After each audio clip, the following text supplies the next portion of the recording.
ನಮಗೆ ದೊಡ್ಡ ಮಗಳು ಪಾರ್ವತಿ ಅಂತ, ಅವಳ ಆತ್ಮೀಯ ಫ್ರೆಂಡು ಇಬ್ಬರು.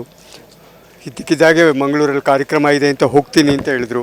ನಾವು ಕಳಿಸ್ಬಾರ್ದಾಗಿತ್ತು ಚಿಕ್ಕ ಮಕ್ಕಳನ್ನ, ಆದರೂ ಒಂದು ಗ್ಯಾರಂಟಿ ಇತ್ತು, ಬರ್ತಾರೆ ಅನ್ನೋ ಒಂದು ಅಭಿಮಾನ ಇತ್ತು.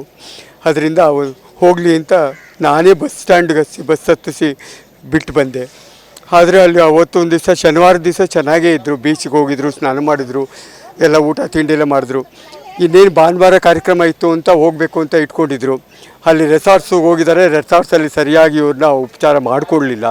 ಆದರೂ ಇನ್ನೊಂದೇನು ಅಂತಂತಂದರೆ ಅಲ್ಲಿ ಚಿಕ್ಕ ಮಕ್ಕಳು ಅವ್ರಿಗೆ ಸೆಕ್ಯೂರಿಟಿನೂ ಕೊಡದೆ ಸ್ವಿಮ್ಮಿಂಗ್ ಪೂಲ್ಗೆ ಹೋಗಿದ್ದಾರೆ. ಸ್ವಿಮ್ಮಿಂಗ್ ಪೂಲ್ ಏನಂದ್ರೆ ಏನು ಫೆಸಿಲಿಟೀಸ್ ಇಲ್ಲ. ಅಲ್ಲಿ ಹೋಗಿದ್ದಾರೆ. ಇಬ್ಬರು ನೀರಲ್ಲಿ ಆಟ ಆಡ್ತಾಯಿದ್ರೆ ಸೆಳ್ತಾ ಬಂದಿದೆ. ಕೇವಲ 5.5 6 ಅಡಿ ನೀರಿದೆ.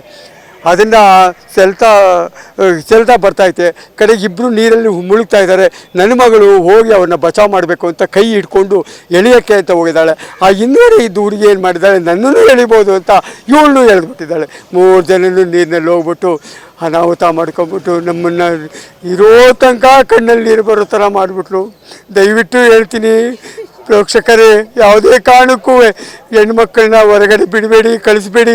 ಅನಾಹುತಗಳಾದರೆ ಕಾಯೋ ತನಕ ಆಡಬೇಕು ಅನ್ನೋ ಥರ ಮಾಡ್ಕೊಂಬಿಡ್ತಾರೆ. ಏನಿಲ್ಲ, ತುಂಬ ಚೆನ್ನಾಗಿ ಓದ್ತಾಯಿದ್ಲು ನನ್ನ ಮಗಳು. GS ಕಾಲೇಜಲ್ಲಿ ಓದ್ತಾಯಿದ್ಲು. ಭಾಳ ವಿದ್ಯಾವಂತರಾಗಿದ್ಲು. ಎಲ್ಲ ಮಣ್ಪಾಲಾಗಿ ಇವತ್ತು ಸಹ ಕಣ್ಣಲ್ಲಿ ನೀರು ಹಾಕೋ ಥರ ಆಯಿತು ನನಗೆ.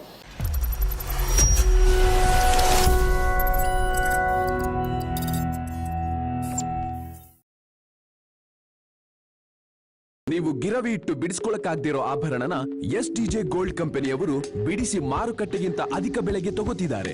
ಅಷ್ಟೇ ಅಲ್ಲ, ಒಂದು ಕೂಪನ್ ಕಾರ್ಡ್ ಕೂಡ ಕೊಡ್ತಾ ಇದ್ದಾರೆ.